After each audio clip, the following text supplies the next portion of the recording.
propósito. Que alegria ter vocês aqui de novo, mais uma vez em nosso canal. Nós estamos na série de Mães para Mães. E se você é nova por aqui, eu quero te convidar a se inscrever no nosso canal, pois toda semana temos vídeos novos para você edificar a sua vida. Ao finalizar esse vídeo, não esquece de deixar o seu like e também um comentário. Eu me chamo Gleice e vou compartilhar um pouquinho com vocês sobre a minha história.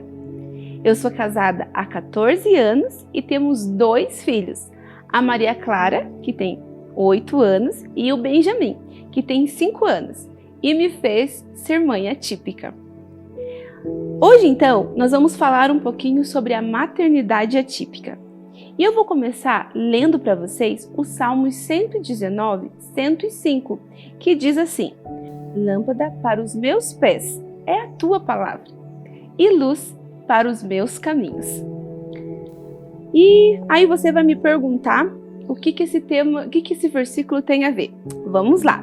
O tema da nossa palavra hoje é: você já tomou o seu remédio hoje? Antes de nos aprofundarmos então nesse assunto, eu quero compartilhar com vocês sobre o diagnóstico do Benjamin. O Benjamin, ele com 1 ano e 9 meses aproximadamente, eu percebi algumas coisas diferentes nele, né? Algumas se comparando, né, com a filha mais velha, não usando ela como comparação, mas como base, eu percebi algumas coisas diferentes nele. Por exemplo, ele tinha 1 ano e 9 meses, ele ainda não falava, ele quando ele brincava, ele não brincava com o brinquedo de forma adequada, né? Então, por exemplo, se ele pegava um carrinho, né, a forma natural de brincar com o carrinho é empurrando o carrinho. E ele não brincava assim, ele virava o carrinho de ponta cabeça e ficava girando as rodas. Ele fazia isso com roller, com patinete, com skate. Então eu percebi que isso não era um comportamento normal. E então eu fui observando essas coisas. Ele preferia brincar sozinho, chorava bastante, tinha bastante episódios de choro e de grito e não conseguia expressar o que ele estava sentindo. Ele também, quando ele brincava, ele tinha o costume de enfileirar as coisas, né? Então, se fosse um lápis de cor, ele colocava os lápis de cor um do lado do outro, giz de cera, tudo que ele fosse brincar, ele deixava enfileirados.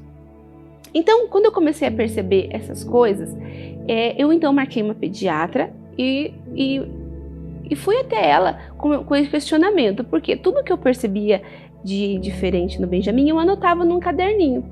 E então, quando eu cheguei na pediatra, eu já cheguei com algumas informações, né? E aí, lá, eu falei para ela: olha, doutora, eu tenho percebido isso no Benjamin, né? Falei tudo para ela, e então ela me encaminhou para o neuro. Marcamos o neuro, né? O neuro fez alguns testes, e isso foi bem no ano de pandemia, né? Foi em 2020, então ele não podia ter o toque, né? Tudo aquilo, mas ele conseguiu fazer alguns testes no Benjamin, e então aí veio o diagnóstico do Benjamin. Então o Benjamin é autista moderado não verbal. Receber um diagnóstico não é fácil, né? Não é fácil para ninguém, né? Mas Deus sempre esteve ao nosso lado. Mesmo que eu tivesse desconfiada e sabia que tinha algo anormal, eu sabia que Deus iria me sustentar e iria me ajudar, e ia ajudar a nossa família. E foi assim que aconteceu. Então, após o diagnóstico do Benjamin, começamos a fazer o que o neuro nos orientou. E começamos então a fazer as terapias. Hoje, então, o Benjamin faz TO, que é a terapeuta ocupacional, ele faz a psicóloga, ele faz a fono e faz nutricionista, porque ele tem seletividade alimentar. Ele também está no processo de começar a musicoterapia. Bom, há um tempo já ele fazendo as terapias que ele faz até hoje, né? Isso é muito importante para ele. Ele começou com a medicação, né? Junto com o neuro dele, nós percebemos que era importante ele tomar a medicação. Nós relutamos por um tempo, mas após isso percebemos que ele precisava de medicamento. como eu disse, né, o diagnóstico dele veio com 1 ano e 11 meses, né, e após algum tempo de tratamento começou a medicação. Logo após, em uma outra consulta, percebemos que ele precisava trocar o medicamento, pois aquele que ele estava tomando já não estava dando tão resultado quanto o médico esperava, né? Então, decidimos fazer a troca. E aí vem o que aconteceu com a nossa família há aproximadamente 2 meses atrás.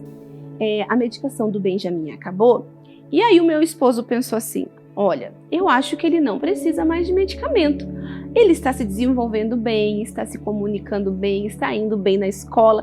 Eu acredito que ele não precise mais de medicamento. Então, por conta própria, ele decidiu não dar mais medicamento para ele. E você, em algum momento, já tomou alguma decisão por conta própria? Me conta aqui nos comentários. Mas tenha certeza, sempre que tentamos fazer a coisa do nosso jeito, não dá certo. Precisamos confiar no médico dos médicos, que é Jesus.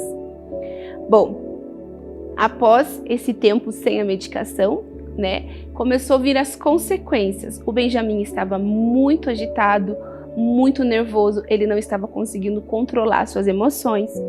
Na escola começou a vir muitas reclamações, né, do comportamento dele. Em casa também já estava muito difícil, né, lidar com toda essa situação, por conta que ele precisa, né, desse medicamento. E aí, até na terapia, começou a vir reclamação. Foi então que eu marquei o médico e decidi que eu iria voltar com a medicação com ele. Falei que eu precisava, que a gente ficou um tempo sem dar e percebemos a diferença. E então, voltamos com a medicação para o Benjamin. Bom, vocês nem precisam falar, né? Vocês já sabem. O Benjamin mudou. O Benjamin tá, como ele sempre fala, ganhei carinha feliz na escola. O comportamento dele mudou, ele está mais calmo, em casa ele está mais compreensivo, na terapia está se desenvolvendo bem nas suas atividades e na escola ele tem se concentrado, o que tem nos alegrado muito. Sempre vem recadinho. Lembra que vinha recadinho de quando ele não tomava remédio, que o comportamento dele não estava bom? Mudou. Agora o comportamento dele está bom. Os recados na agenda são de bom, de carinha feliz para o Benjamin. Então, o remédio, ele é muito importante para o Benjamin e também para a evolução dele, né? O neuro mesmo disse que ele não tomará esse remédio para sempre. Porém, nós precisamos viver um dia de cada vez. Neste momento, o remédio é importante para ele. E aí, eu pergunto para você: você já tomou o seu remédio hoje? Nós, cristãos, nosso remédio é a palavra de Deus. Sem ela, nós adoecemos espiritualmente, emocionalmente. Assim como o remédio foi importante para o Benjamin, para a evolução dele, a palavra de Deus, um tempo com o Pai, é importante para nós. Isso vai nos fazer crescer espiritualmente e em todas as áreas. Há quanto tempo você está sem tomar o seu remédio? Em Mateus 6, 6 e 7 diz: mas quando você for orar, vá para o seu quarto, feche a porta e ore ao Pai, que está em secreto. Então, seu Pai que vem em secreto o recompensará. Talvez o seu quarto seja o escritório da sua casa, seja o closet, seja a sala, um momento onde você consegue ficar sozinha e ter um tempo com Deus. Quando eu voltei a dar a medicação para o Benjamin, ele chorava e ele não queria saber do remédio. Hoje, ele olha o remedinho e nos lembra: mamãe, o meu remédio. Então, nós precisamos do nosso remédio. E vai ter dias que você vai estar desanimada, atarefadas, que nós mães somos muito atarefadas. É lanche para a criança, é almoço para a criança, é dar banho na criança, é arrumar a criança para a escola, e da criança volta da escola. É muitas coisas para nós fazermos. Mas nós precisamos tomar o nosso remédio diário para nós termos o equilíbrio em Jesus. Então, para crescermos espiritualmente e estar fortalecidas para cuidar dos nossos filhos, não se esqueça de tomar o seu remédio. senão os efeitos colaterais vão vir. Deus abençoe!